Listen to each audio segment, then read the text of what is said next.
山を降りるときはこれを持っていくといい。氷も風もうまく味方してくれるから雪女のラッキーアイテムだ。なんて不思議な生き物たち。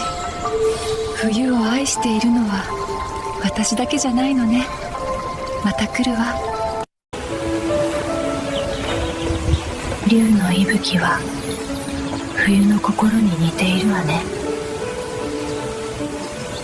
水の中の光って雪明かりに似てるのね。